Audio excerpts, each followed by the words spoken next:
one of my regular guys. Oh, before I get to that, I really like mahogany guitars. This whole guitar is mahogany. Mahogany body, neck. Yeah, the fretboard. Gosh. Well, I mean, it's rosewood. Actually, it's Palfero, and so is the bridge, or Bolivian rosewood or Murado, whatever you want to call it. That's what it is. I think I'm gonna try to finish a thought here. I think I said I love mahogany guitars, and probably the main reason that I decided to do an all mahogany ES335, even before I decided it was going to be the Great Guitar Build-Off 2021 guitar, or bass in this case, I decided to do an all mahogany body, neck, sides, back, top, the whole thing, even the sound center block. I decided to do mahogany, so I wanted an all mahogany. This is subliminally, I think this is the reason. I really love these old. This isn't an old one, but I really love the old, small-bodied Martins that are all mahogany. I just think they're cool, really cool. I don't know, sound-wise, I like the warmth.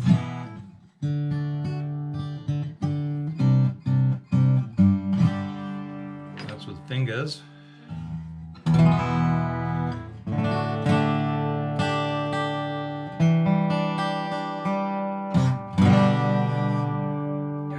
Got a big voice, even though it's warm.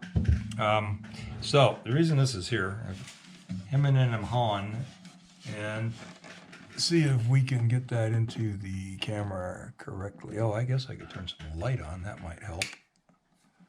Oh, I've been out here literally since all day, literally since early this morning, and there it is.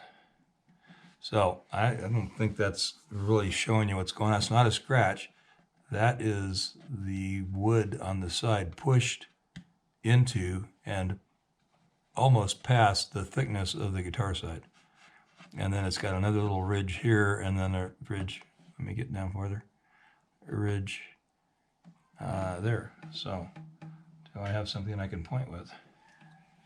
Yeah, so let's get it back in the camera. So right there is a crack.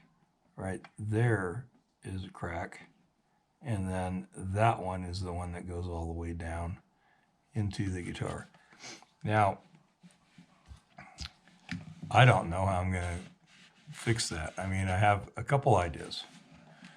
But first, I'm going to pull the strings off. I'm going to put my hand inside here and push on that and see what happens. The other possibility is putting my screw jack in here and jacking this apart. I seriously doubt that I would get enough movement to get that to pop back in. The only way I'm going to get enough movement is if I were to split this side farther and, able to open it up and line everything, let it come back down, and then re-glue all that. I really don't want to cause more damage to fix this. The other possibility is to go in there, oops, my neck block, go in there with an X-Acto knife and, cut the grain off right there where it's let me look at it from the top here. Yeah, it doesn't look like it's extremely sideways on this, so there's a good possibility I'll be able to push that back out, but I'm gonna get the strings off of it and find out. And the strings actually look like they're new, so that's neither here nor there. I'm not gonna save strings. It's just too much fiddle farting. I just finished a refret. It's morning, that was the first thing I got on, and then, or back on. Then I finished carving a conversion neck. And then I've been working on, what have I been working on? Oh, the 335, the top. I started planing the top on the 335 for the neck angle. And then I worked on the rims, cleaned the rims up, and sanded them out. So we're just gonna put this over in my pin block, so I put them back in the same order I pulled them out in. It's probably not critical to a lot of people, but I have a lot of owners that makes a difference to, especially if they, and these don't appear to have been, especially if they are hand fitted. You know, each hole was fitted and reamed and all that kind of stuff. You get them mixed up, and that doesn't work. Let's say, just for fun, let's look at this neck. I didn't check it. It's backbowed now because I took the string tension out of it. And this isn't going to be part long enough that I need to worry about loosening that rod. Okay, here we go. Let's see.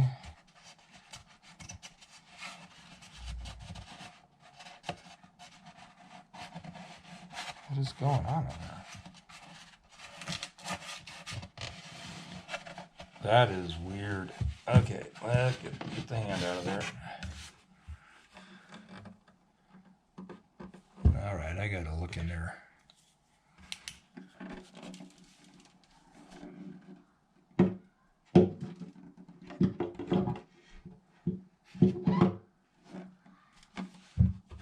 Well, that curved lining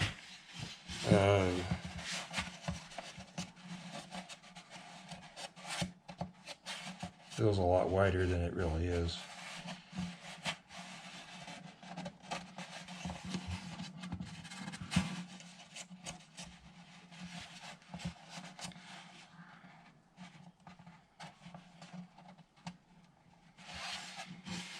Okay, I'm not able to move anything.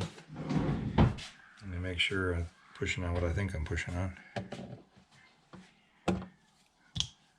Dirty mirror.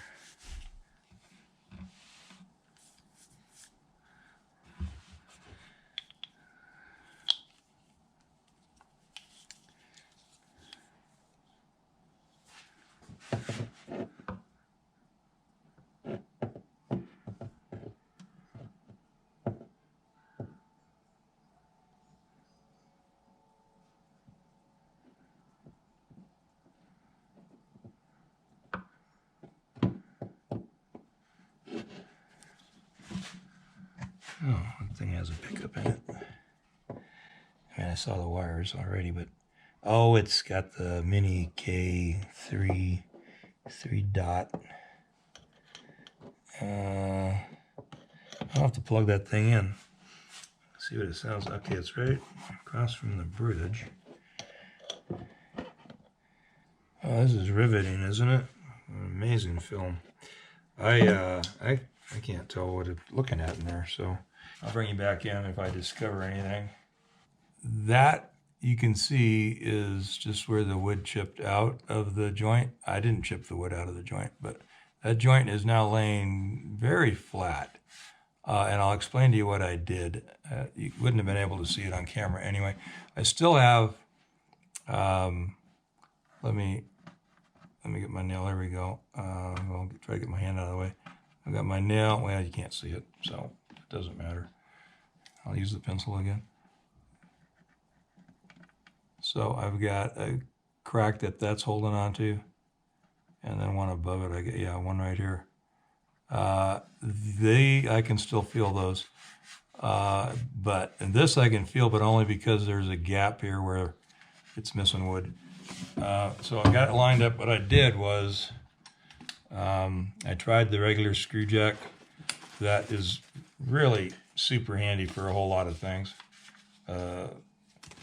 And I stuck it inside, and I directed where it was going with a magnet, So I put a magnet over here and stuck it in there and got things lined up, moved it around, put it down on a brace. It didn't have enough torque to do what I wanted it to do. And I was kind of puckering the whole time thinking that I might split this side off. So I had the option of just jamming the X-Acto knife into the crack and trying to manipulate it from the outside, put it in the crack and then twist and tweak that. What I ended up doing was I put quite a bit of pressure on it with this jack, which again on the bottom of the guitar, the back of the guitar, I put it on a brace and then ran it up to just the top of the guitar. I was hoping I might be able to get it under the kerfed lining and catch the edge of the kerfed lining and push up at that point, but it's just too narrow to catch anything with. Anyway, so once I had that, I had my hand inside, I was holding the jack in place, tensioning that, and I was able to not get low enough for the camera apparently. I was able to put the knife in right here, and I just wiggled it through the crack and then rotated it so I could pull the crack back out and line them up. And once I pulled the knife out, and then I held the crack in position as I loosened the tension on the jack, and that enabled me to get things pretty well lined up. So if I'd have put more jack tension on it, I really would have risked just blowing the sides apart on this thing. I didn't want to do that. So I'm going to take some fish glue. Thought about just back, trying to keep any kind of continuity of thought discussion going when the battery keeps kicking out on you, and then it just went dead. What was I saying? I think I was to the point where I said I was just going to take some fish glue, thin it out, and take a suction cup and just suction it into that area. Let it dry good. Then I'll tomorrow or later. Now you can't see that. I'm sorry. Tomorrow or later, I will try to align these other two cracks here and see what happens. Somebody's bound to ask me about cleating this. This crack is right at the bottom of the kerf. Okay, the kerfed lining. So the odds of that doing anything at all are pretty slim. Here, I probably could. It depends on what I have to do to manipulate these into position. I may deem that necessary, maybe not. We'll see. Most side cracks seem to kind of glue up fairly well and stay there. But top cracks are another thing, because you get a lot different kinds of expansion, contraction across the width of the top and the back than you do the sides. Anyway, so that's what I'm going to do. I'm going to just thin out some fish glue. Doesn't smell like fish, by the way. I heard people say it did. It kept me from buying it for a long time because I don't like fish. Don't like smelling fish for sure. You can see, let's see if I can get down to that just right. You can see right here, now my finger's in the light, so, but right in there, I had 3 cracks, and you can see one that looks a little light. That is a little bit of filler. It doesn't look like that in real life. It's just the way the light is shining on it. The filler blends in really good with the wood color, and it's just as soft. Here it is, in fact. It's this sort of thing of the blend stick from Minwax. Works really good for this sort of thing. I mean, I certainly could have sanded this down a bit and stained and refinished, but that would have gone into a lot more costly repair. Not to mention, this guitar has lots of dents and dings in it. It doesn't really warrant that kind of perfection. Not that I didn't try to get this as good as I could. I could not get those cracks to lie into each other perfectly. Unfortunately, I tried to do that. Inside here, I put a brace, if you will. Took this piece of mahogany. It's basically a rip I had left over from the 16th inch thick sides of the 335. I have a few of these, and I've been using them for, depending on what I need to do, I just cut off a little piece, use it for a cleat, or in this case, I did the whole, popsicle stick kind of brace between the kerf linings. Because there were 3 cracks, kind of all in a row there, and I thought rather than try to do that, I'm just going to do a popsicle stick on that, and took care of that.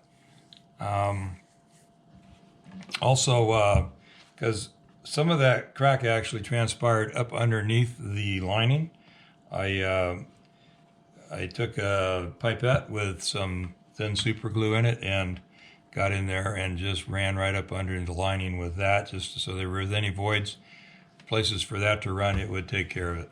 So I'm feeling very confident about that repair.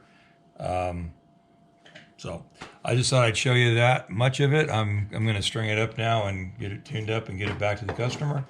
I think I already played this before I took it apart, so nothing that I would do is going to change the way it sounds. And my playing hasn't gotten any better, so we're going to call that it. We're going to wrap it up right here. Say thank you much for tuning in and watching my videos. Appreciate it. You know what to do.